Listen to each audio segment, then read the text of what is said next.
Hello everyone, Crimson Typhoon 7 here, back with a deck profile. Today I wanted to showcase my third place at Locals Swordsoul list.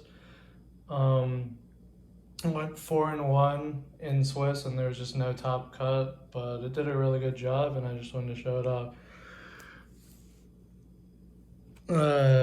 Starting with the Sword Souls, 3 Long Yon, 3 Moyi, 2 Taya. This is very standard, not much to talk about here. And then the 3 Ecclesia. It's all standard for Swordsoul.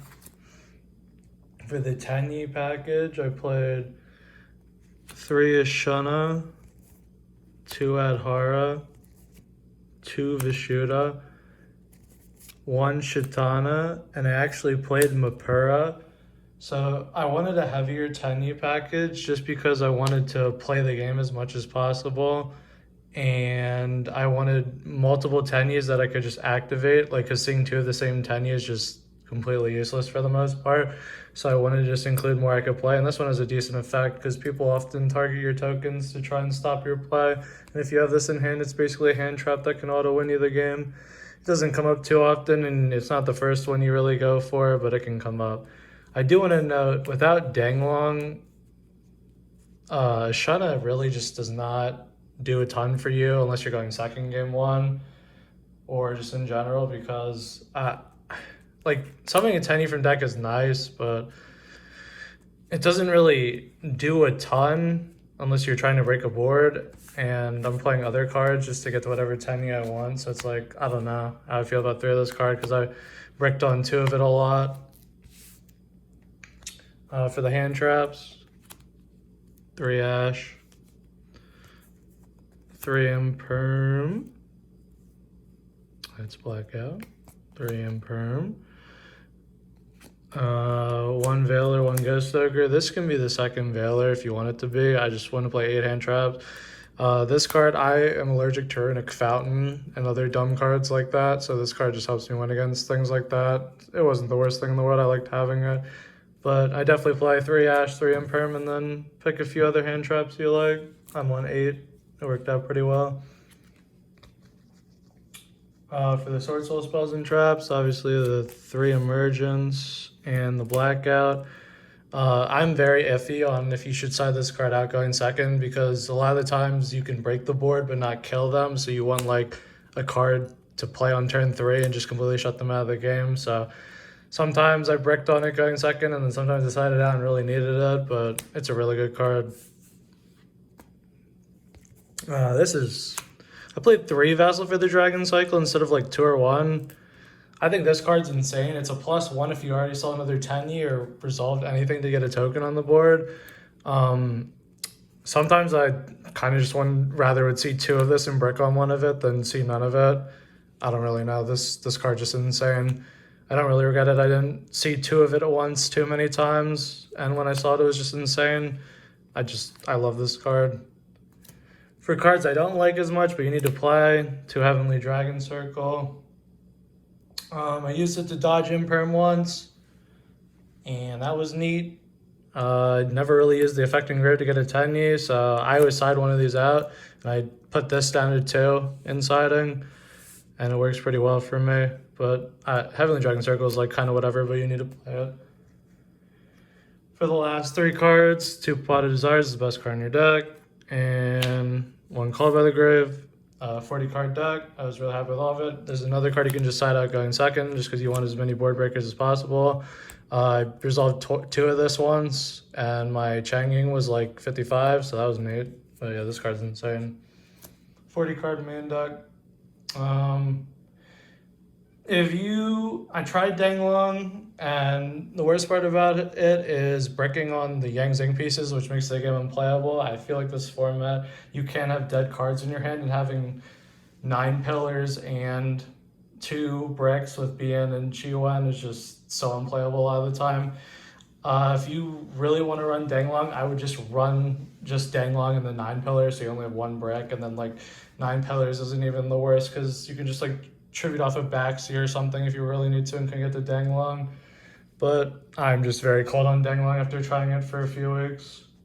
For the extra deck, I played 3 monk because I have the space. It felt good. I feel like I need the 3rd monk a few times. And the shaman. For 7s, just the Wanyazi. I don't play Mare, so I don't go into it too much. But it's really good when it's there to help break boards and just summon like Ty from the deck and win the game.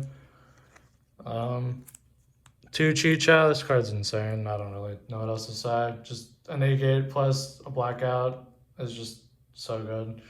I love this card. You can go into it pretty much every game. Draco Berserker for when you're locked into worms, essentially, or if it's just really good in the matchup. Banishing, it's just a really good card and helps kill people too. Double backs, yeah, this card's insane, obviously. It just completely rips apart boards going second. I like it a lot. I've gone into 2 on occasion. Definitely need at least 1. For the last 8, it's a bit of spice, I guess. Crimson Blader. I only go into like, you only really go into like 10 of these extra deck cards all the time, and the other 5 are just kind of like there, like 3rd monk and a few other things. This card can randomly help you steal games from like Kashtira or Branded on occasion or anything that runs big dudes. The format, at least at our locals, is like 15 different decks, so sometimes this can just be a random auto win. I didn't make it, I think, at all in this particular set of game or matches, but it has its place. You can definitely play Dragite over it if you have it and prefer that. Dragite's a good card too. For the 10s, Big Long Yon, Cheng Ying, and Baron. This card's nuts. You can basically always go into this. Long Yun's, it's like impossible to hand trap Long Yun unless they have a Gamma, which nobody has anymore. So just making this before you do everything else is so good as your anti-nib thing. Then the 15th card is Psychic M Punisher. I didn't make it, but it's good in theory when you can just auto win against random decks that have no odds to it, especially in a grind game. Yeah.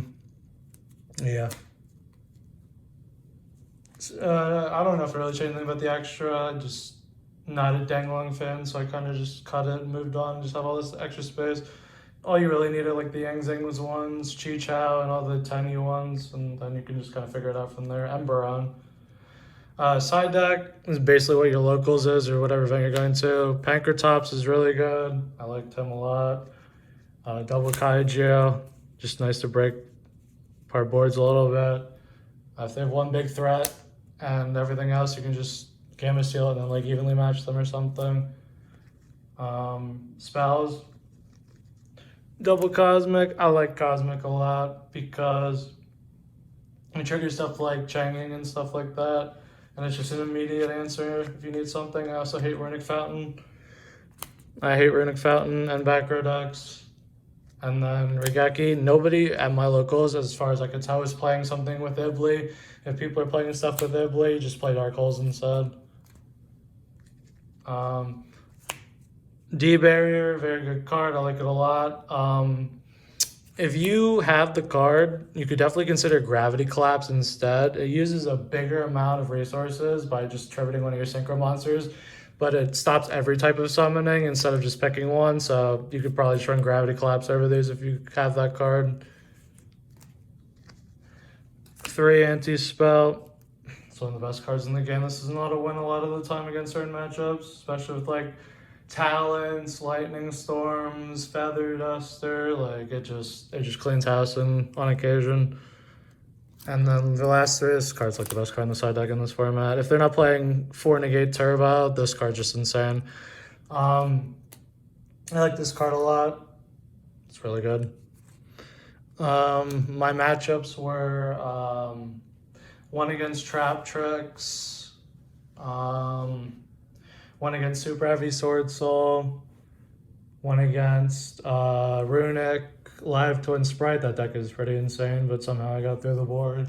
And then 1 against Pure Sword Soul, the mirror match, and then I lost to Manadeum. This side deck loses to Manadeum. You need Nib or Dark Ruler or anything to just stop the 7 interruptions with 4 cards in hands, which is I think he had 6 or 7 interruptions with 3 cards in hand, if I'm going to be honest. Game 1, and I lost the die roll, so that was another loss. And then game 2, he had hand traps and had a weak hand, and anti-spell was not enough. So if you're playing against stuff like Rico or like Minidium, where they're like 4 Omni negates pass, some gross stuff like that, turn probably something into like Dark Rollers or Nibirs or something like that, just the blowout cards, because a lot of the decks in this format you can just like get rid of the 1 negate, then even leave them and auto win the game. But some of the decks do have like 3 or 4 negates. It just depends on the field and what you think you're going to play against. There's like 30 side deck cards you need, and you can only run 15. So it's a bit of a wide format. But yeah, the deck performed pretty well. The Fire Tenyi was pretty neat. It was okay to have. I like 3 Vessel for the Dragon Cycle, but other than that, nothing really groundbreaking with the Swordsoul list, but it did well. 28 players, 5 rounds, and I went 4-0 until I lost in the last round, and then the 4, 0, and 1 players were both above me, but I was the highest 4 and 1 player, so that was neat. But yeah, let me know what you guys think. I appreciate you guys watching, and I will see you in the next one.